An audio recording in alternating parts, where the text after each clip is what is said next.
guys, welcome back to The Bright Side. Macy here, the Bright Side Girl, and today we're going to be talking about all the new releases that I read for 2022.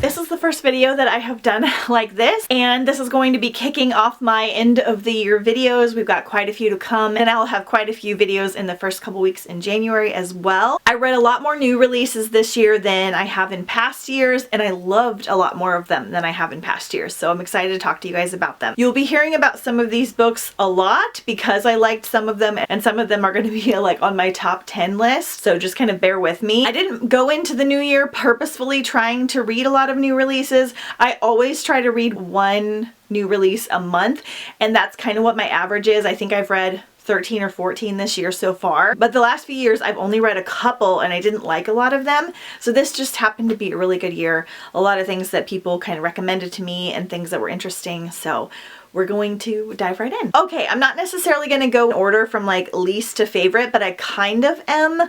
This is not going to be a perfect order, but I am going to talk about the ones that I liked the least first. So, starting off with The Christmas Murder Game. This is one I actually read recently. You guys actually haven't heard my full review on it yet. It will be in my December wrap-up. I read this one for 'Tis a Season-a-thon. I buddy read it with some friends. This is set in modern times at a place called Endgame House. Our main character grew up there with her cousins and just the people of the house and her aunt. Her mother actually committed suicide there, or so she thinks, and she is invited back years later to come spend Christmas there again, participate in the family game, which the winner will receive the deed to the house. And her aunt has also enticed her by saying that she will find out who murdered her mother, which she didn't know that her mother was murdered. Her aunt has passed on. It's a whole thing. There's all these games where they have to break down these different codes, and there's like a maze in the house. It's got a very English vibe about it. It sounded really fun and awesome. I just don't think it was executed the best. There were a lot of murders happening throughout the game, and instead of being like kind of quick paced and like thrilling and scary, it was a little bit more sad. It was weird because some of the characters would like mourn the death like really intensely, and then other characters just brushed it off, but like more so than you would even expect, and I just felt kind of strange. The puzzle aspect was not in there very much. We didn't spend a lot of time in the maze or talking about the details of the house. It wasn't very atmospheric. It wasn't very festive like I was kind of wanting, and I knew who like the main killer was the whole time, and I tried really hard like purposefully to like shut that part off in my brain so that I don't try to figure it out because I like being surprised. I was like, no, this is gonna happen this way. Which I don't always mind if I know in advance, but on top of everything else, I just didn't really love it. It was a little bit slow. Overall, just had a little bit more of a somber tone about it, so I wound up giving this one only 2 stars. Next up, we're gonna talk about Hide by Kirsten White. So again, another one I was very excited for. I really enjoy Kirsten White's writing style. I've read a couple of her books now. Dark Descent of Elizabeth Frankenstein being one of my all-time favorites. She's just kind of a larger YA author, and this was her first adult book. Now, I didn't know that going in. I thought it was another YA book, which is fine. I'm fine reading adult books, but they do have darker topics and sometimes things that I don't love about them. And I feel like with young adult writers, when they switch to adult, I feel like they try to put more intense topics and scenes and things in the book to kind of like establish themselves as an adult writer, if that makes sense. I've seen this happen a lot with a lot of adult writers. They'll add like an excessive amount of smut or really dark topics and things to kind of make sure that it's an adult book, and don't love that. So this one is set at a town that used to have this like big carnival that it's not run anymore. So they're hosting, I believe, like a television show contest, and the winner receives a certain amount of money, and everyone that has been picked are people that are kind of like down on their luck and like really need the money, and you're basically just supposed to hide better than all of the other players in this like carnival-esque area over the past couple of days. It sounds very fun and also kind of dark, and you're kind of also trying to figure out if there's like a paranormal aspect or not, because there's weird stuff happening. You're following like 12 contestants, and you get the background on all of them in kind of a grave detail, and this is a standalone novel that's not very long, so I felt like it was kind of unnecessary to get that much information about all the characters. And then our main character's background is extremely dark and kind of messed up, which I personally didn't love. Some of you might really like that, and I really did like the ending of this one overall, but the journey to get there, I just found it like not as fun as I wanted it to be. A little bit too dark, too much about the overall characters, and it just didn't really work for me. So I think I gave this one like 2.5 stars. Like a lot of you will probably still really enjoy it, but it just didn't quite like mesh well for me. All right, then we have Magic Steeped in Poison. Now, this is not necessarily a book that I did not like. It was just one that I didn't love as much as I was expecting. I don't even know how to describe it. And honestly, I feel like I read this when I wasn't really paying attention enough, or I wasn't in the right mood. We have this girl that has to go to this castle to do this like tea ceremony to accomplish a task. I'm going to do a really bad job describing it because I really don't even remember it. This is one that I would consider rereading because I know a lot of people really love it, and I haven't seen a lot of negative responses about it. This was a 3-star for me. I loved the tea ceremony stuff. I loved the atmosphere, but for some reason I just felt like it kind of took forever and it just didn't really click with me.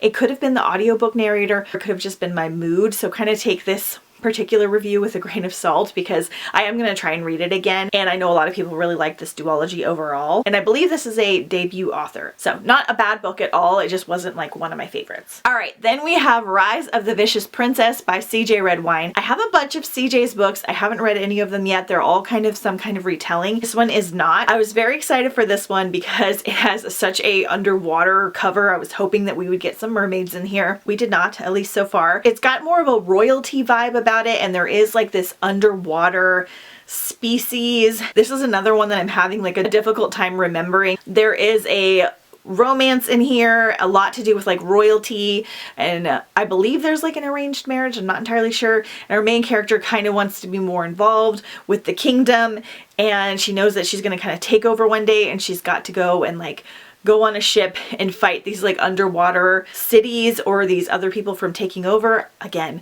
I'm doing a bad job describing this one. It sounds very cool, but I found it very, very slow, a little bit all over the place. The ending is very good. It was good enough that I will pick up the second book, but it was just written very strangely. I wanted it to be more about like the ship and underwater and that kind of stuff, which I think we'll get more in the second book, but instead it was more about like the royalty aspect. It was a little bit more cliche in that way. So I think I gave this one 3-star.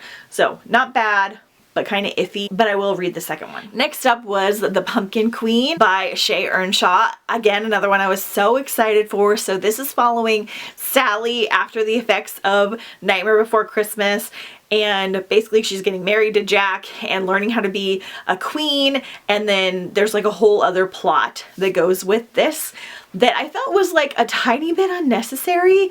There was just a lot happening. So I felt like overall her writing of the characters was pretty good, and the narrator was decent for that as well. It read a little bit more like a middle grade, which I love a good middle grade, so that was fine, but just kind of keep that in mind. It was just like a quick short read, but it also tried to pack like a lot in. I've got my appropriate sweater on to talk about this book. So I didn't like love it as much as I wanted to. I think I gave it 3.5 stars, and I probably will still like purchase it and keep it in the future. But the whole like new plot was kind of a lot for how short the book was. So I did enjoy it though, and I feel like this was in general just a really hard thing to pull off because those of us that love Nightmare Before Christmas would expect a lot. And I find that when authors try to do like book versions of movies, it's very, very hit or miss. Okay, so next we have Cursed by Marissa Meyer. This is the second in a duology after Gilded. Now, Marissa Meyer is currently my favorite author. I really love the majority of her books. I love her writing style.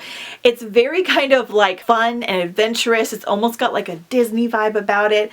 Now, this duology is darker, and I have heard that some people said that it kind of scared them, which I found quite shocking. I still feel like this is very light for the like slightly horror spooky genre. So our main character has said to be cursed by the gods. She has like spinning wheels in her eyes, and she can like tell these magnificent tales. And one day there's like an elven king or something like that overhears her talking about how she can spin straw into gold, and he captures her and demands that she do it or he's gonna like kill her. She meets a new friend that kind of helps her with this task. There's a lot to do with like stories and magic and fantasy, and it's got some spookiness to it. There's some ghosts in here, and I really, really liked the first book. I gave it 4 stars. This book, I just felt like it was too long, and it repeated a lot of the things that we already knew a couple of times. And I did like the ending overall, and I liked the story as a whole, but I just felt like this book was too long, so it was only a 3.5 star. But it is still a good duology, and I do recommend it. All right, next up, we're going to talk about Hotel Magnafique by Emily J. Taylor. I actually received this one in my first ever Owl Crate box. My brother gifted it to me for my birthday, and I got this really beautiful glow-in-the-dark edition. But my books are all still backwards, so I don't know where she lives right now. This is set in this magical hotel that kind of takes guests on a journey, and they're kind of like moved like they would be like on a ship, and our main character gets hired to work at this hotel, and I believe she's there with her sister, or her sister gets hired and she basically demands that she comes as well to like watch her sister, and they uncover all these magical crazy things that are happening in this hotel. There is a small romance in here, but it's not a main focus. This one very much has Caraval vibes, not nearly as good in my opinion, but it was very, very fun. We got the sister bonds at the magical house slash hotel. It was very atmospheric. I know this is kind of hit or miss with people. I actually really enjoyed it. I think I gave it 4 stars. I liked it like more than I was expecting to. So I would recommend this one. It's a good standalone as well. All right, next up we have Destiny of the Dead by Kelcade. So this is the second in what I'm assuming is going to be a very large adult fantasy series. This one does read a little bit more YA. I would say it's like a little bit cleaner. There's not really any like bad language or like excessive graphic violence or smut or anything like that. So it is kind of more like a YA as far as that goes, which means that I like it because it's more about like the adventure and the characters. And so I love this series. Fate of the Fallen was one of my favorite reads of 2019. I reread it this year so I could read the second book because she takes quite a bit of time to come out with the new book. I really, really enjoyed this one. This series is very detailed. It's very high fantasy. There are gods and goddesses. There are elves. There's a chosen one, all that kind of stuff. So there's a lot happening. There's a lot of point of views, a lot of characters. If you like that kind of thing, I feel like this is just such a fun series. The first book follows our main character Laszlo, and he's like following his friend who's like the chosen one that needs to like save the town, and then something happens on their journey. Things get flipped on their head, and it's just a whole thing. So I really love all the side characters. I love the little tiny romance. Gods and goddesses in this book is just really well-rounded and well written in my opinion. I believe I gave the second one 4 stars just because it was just a tiny bit confusing because we're adding so much in. I like the first book better, but I still really liked this one, and I'm really excited to read the next in the series. All right, next up is Space Boy Volume 12. This is actually a graphic novel. I binged the freaking crap out of this series during Galaxy-a-thon and slightly after Galaxy-a-thon, which is my space and sci-fi themed readathon that we did last year and we'll be doing again. I like to get some graphic novels for the readathons. It's just fun to kind of mix it up. So this is such an interesting story. There's basically 2 main characters. Teenage girl has grown up on this like spaceship that's on its way to a different planet. Her dad is like the mechanic for it. She's grown up entirely her whole life. It's going to take years and years to get there, so the next generations have been born on the spaceship, and her dad gets reassigned to Earth. She has never been there. She's very sad because she's going to leave her best friend. She gets cryogenically frozen and sent to Earth, or it takes 30 years, and so her friend is going to be really old when she gets there, and she's got to start a new life. She doesn't know anything about the trends or anything that's happening because she'll have missed 30 years. And she gets there and she meets this mysterious boy that doesn't really have any friends, and she has the ability to taste people. Like, she doesn't like lick them or anything, but she just kind of like, when she's with them, kind of the way we hit smell, they will present like a flavor to her. She has like all these different flavors for her friends, which I think is very cool. And the boy has no flavor and she wants to know why. And it's just got so much more than that. It is so good. You get so invested. It's so clever and smart, and the newest volume comes out pretty soon. I think they come out with 2 a year. I love this so much. It was a solid 5 star. Next up is Book of Living Secrets by Madeline Rue. I was so excited for this one because I recently finished Madeline Rue's House of Furies series, which is kind of a slight young adult horror Victorian Gothic read that I absolutely love, and I hadn't read anything else from her yet. So this one, we've got 2 best friends and they are obsessed with this book called Moira, which is this dark Gothic tale, and they basically wind up falling into the story and having to like survive and figure out the world of their favorite book. And all these dark, intense things are happening, and it is so good. It is a slightly darker read, but it still is light overall. It's a really lovely standalone. There's so many things that happen, and the ending was so good. I kind of want to reread it already. I really enjoyed this one. It was just such a fun read, and I gave it 4 stars. Hey guys, Macy from the future here, popping in real quick because I actually almost got 2 more new releases in after I filmed this video, so we're going to talk about them here really quick. So I recently read Just Like Magic. I didn't even realize this was a new release until after I read it. This is just a holiday read that I snuck in because I saw a couple friends say that they really loved it, and I am so glad I did. It's now going to be on my top 10 list. This is an adult Christmas holiday romance. Our main character comes from a wealthy family. Her grandmother is like a super famous actress, and she has basically kind of been spoiled and catered to her whole life, and she's kind of trying to do things on her own but failing. She's had a miserable Thanksgiving, and she gets drunk and plays a Christmas song backwards on her record player and accidentally summons the Christmas spirit in the form of a handsome man. And I will go more into detail about this in my favorites video, but this was a 5-star read for me. Absolutely loved it, and I will be checking out more from this author next year. Okay, and then I am currently reading The Ballad of Never After by Stephanie Garber. I should have read this earlier in the year.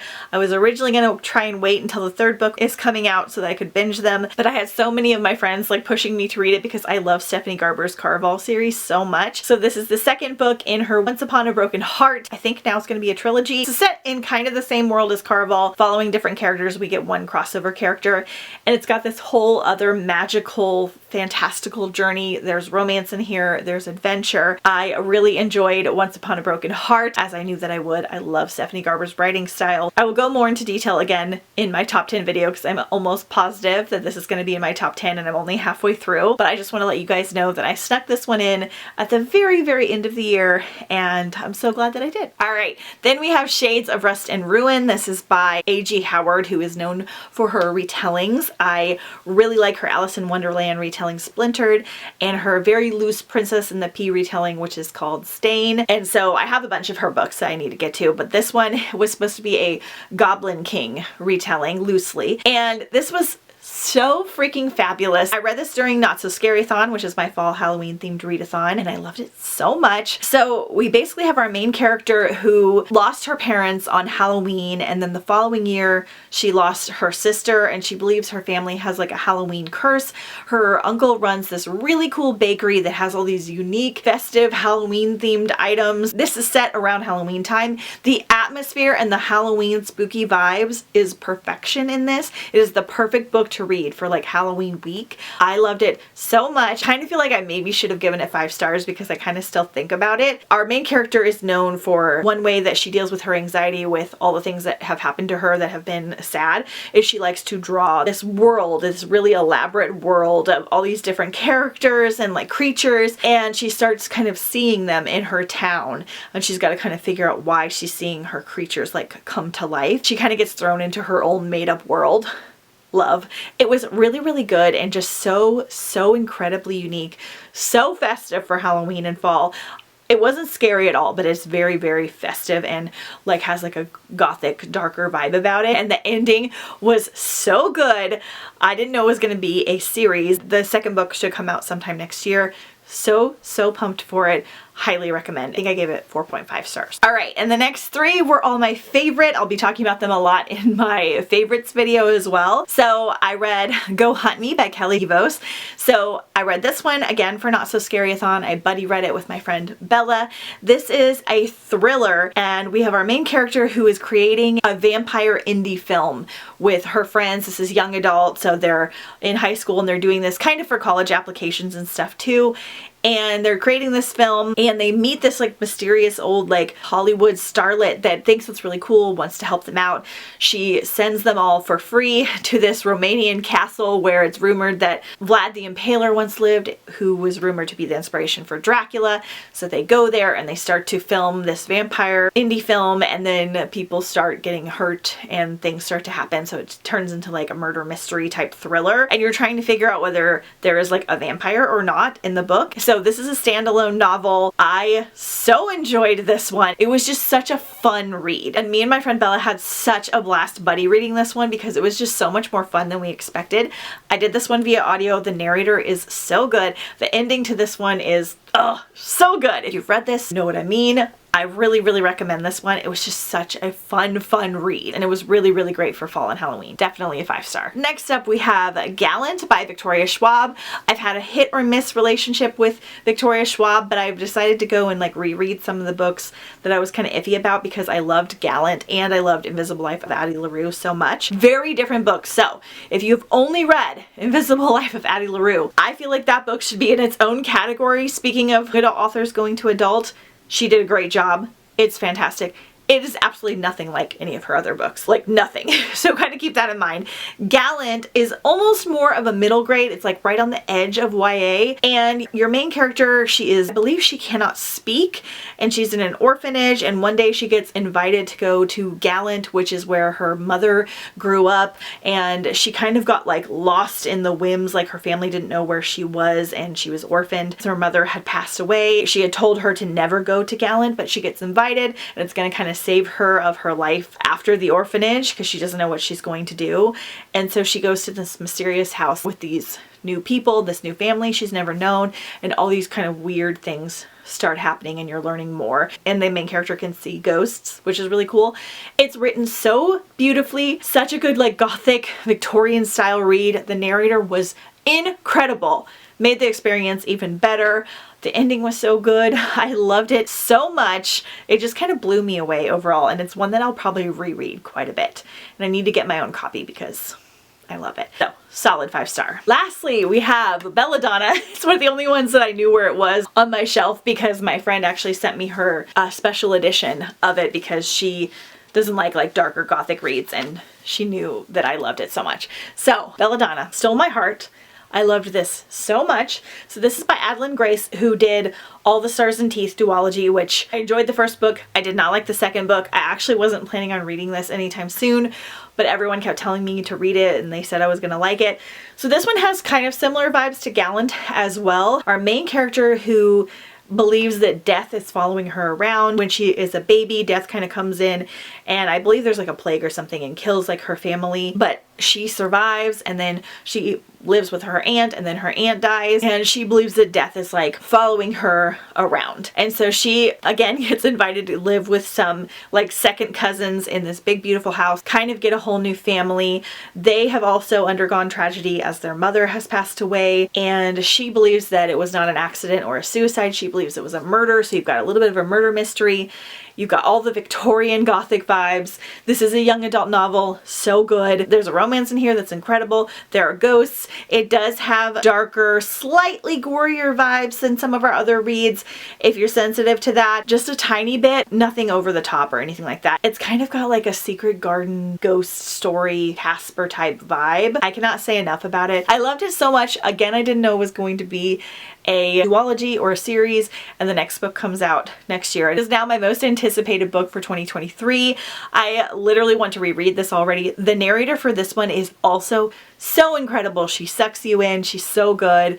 It took me just a tiny bit to get fully into it and kind of rest in the story, but once I did, I just like didn't want it to end. I love it so much. Perfect for fall and Halloween, but really any time of the year because it's so amazing. Okay guys, I hope you enjoyed this video and seeing some of the new releases that I got to for this year. I liked almost all of them, so that was really exciting. Hopefully we can keep that up in 2023. Let me know your favorite new release of 2022 down below in the comments. Don't forget to subscribe if you haven't already, because I will have a lot more end of the year videos and beginning of the year videos coming out soon. Don't forget to follow on Instagram at The Bright Side Girl for more bookish and non-bookish content. And I'll see you guys next time on The Bright Side. Thank you.